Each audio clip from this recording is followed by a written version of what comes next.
This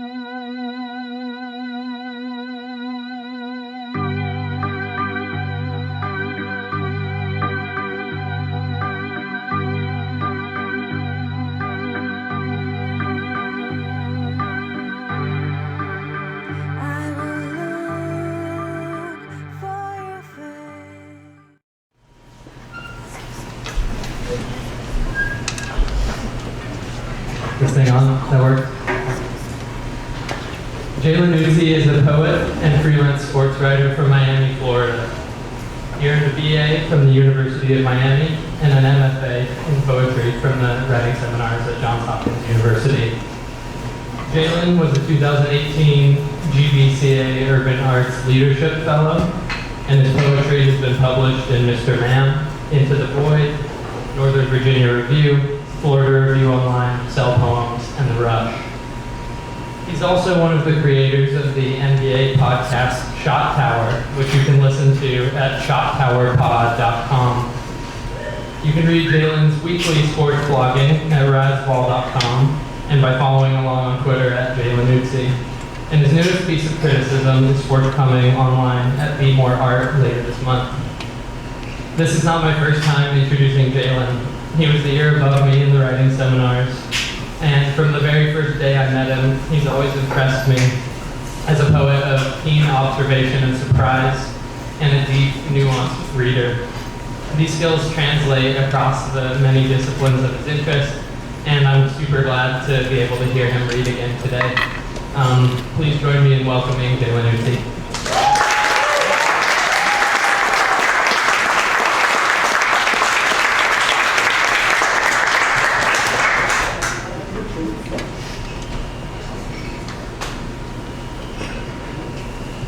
So I just want to thank Sam for that wonderful introduction. We're just going to keep doing this over and over, so don't move or anything, and I'll mess it up. All right, so I'm going to start today with a poem titled Guitar Center, and it's a pretty literal title. I saw this scene unfold at a guitar center here in Baltimore. Two black boys in sport goggles and highlighter green gym shorts play the piano and talk about a third unknown boy's game. Tight handle and mean crossover. His shot is melted butter over filet mignon. His finishing needs work, but he is young and grown. No top can be placed over his boiling bowl of sauce. All smelly, garlicky sauce. So much sauce.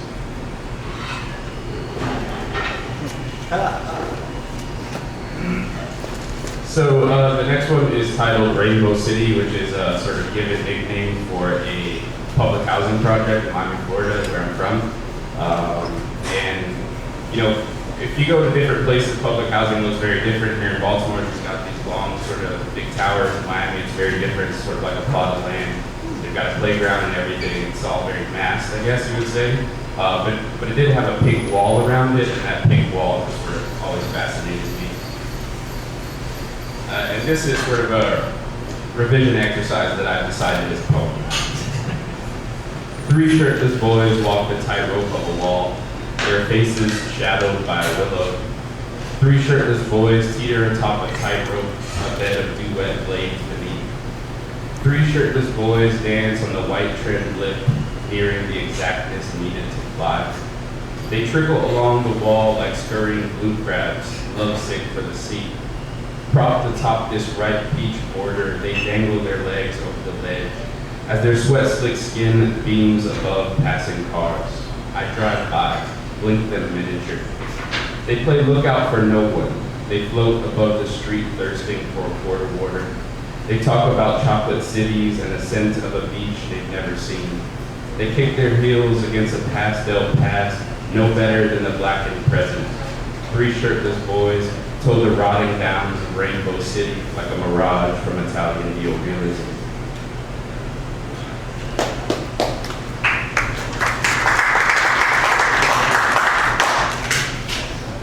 This one is titled Wounds.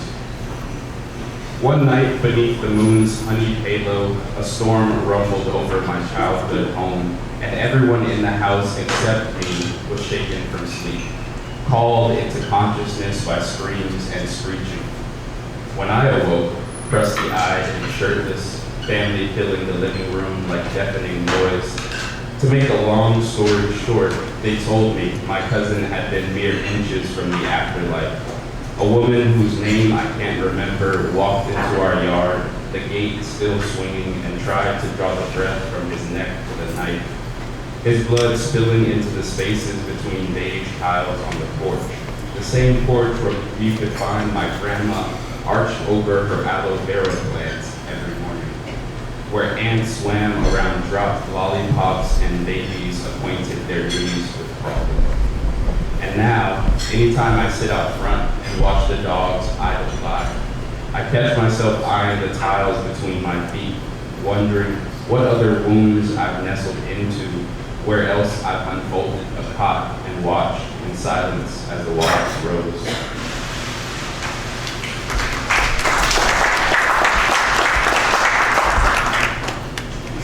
So this one is called Tiny Containers, and throughout my poetry you'll see references to my grandmother who's recently passed away.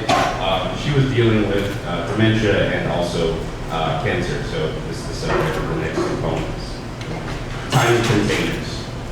Doctors mailed my grandmother a gift days after her diagnosis. Nothing to hang on a wall displayed for distant cousins. Merely a week's worth of lidded squares strung together with glue, a letter for each day of the week. Weeks later, my mother yells at scurrying children while I listen in another state. When I ask about her mother, she says things seem better, but who can be sure when a plastic pill calendar is a gift? We've been here before. I know anything capable of calming the body's vibrating desire is at least equal parts weapon as relief. At this stage, it's impossible to distinguish between reprieve and resignation. I worry a week without incident might be the body hushing the stone riveting beneath her breast for one final ineffective time. And this one is titled Dementia. This slow souring, so dumb, so demented, the body bent toward a break, the mind unmending, a dented domino effect, affectless, no dominion over demeanor, dirt, demon in the tawdry dome, tamed to a teeth, dormant tenant in a dungeon, dentured and denatured, answering only to one demand.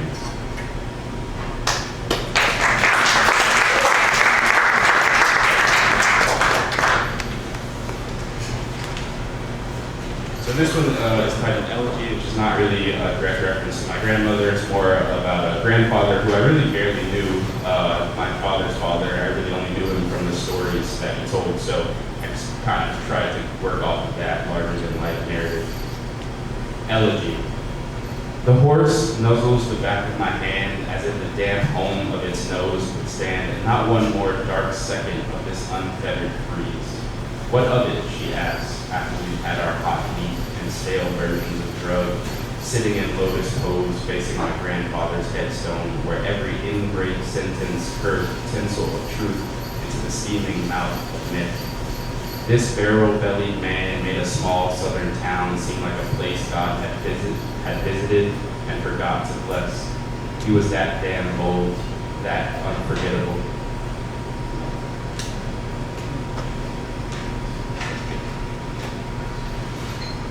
The next one is titled Into the Deep. It's a contrastic poem. I wrote it after the image of Afro-Caribbean Sea, Jamaica by Hiroshi Sugimoto. I don't think I'm legally allowed to show it to you, that's why I'm not presenting it to you now. But it's sort of a rendition of a seascape, a very flat sea. So this is what I made it into. Every great film needs a star, a stillness, an opaque notion that the beady brown eyes in the close-up are calling all the starving maws to the table. A table absent every form of flesh, littered with light. A notion that the roof beating rain outside the window is a dream song in an ice cream parlor. A makeshift raft overflowing with peaches and sage. That stillness is in everything if you listen hard enough, whispering beneath the waves like birdsong in the background of a shallow morning.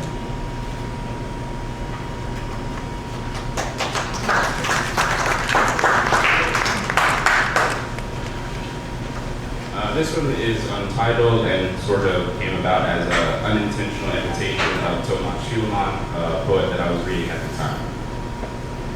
I am no man's man. I am eye and bone and bitter spoon, bed and flame. Is it this the thing? Magpie and sparrow sing, so you can scream.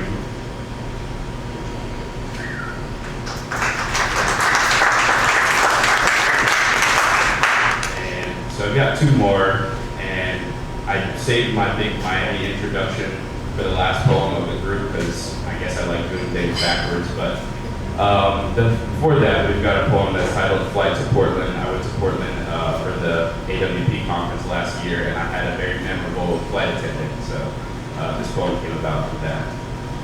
Flight to Portland. We all have weak, uncontrollable bladders, brutally boxed in on this Boeing Airbus. The head flight attendant is a whip of a man, tall and southern. His brisk walk is only bested by the tempo of his tongue. His quick wit, I suspect, is both weapon and shield. From what, I wonder? The flitter in his voice when he says down makes an older gentleman chuckle and reminisce on a past lover. All of us on this full flight have named him, I'm sure. Boy Wonder, Rude Boy, Waylon, maybe. I'm a flight attendant. I've had it all, he says. Any other questions?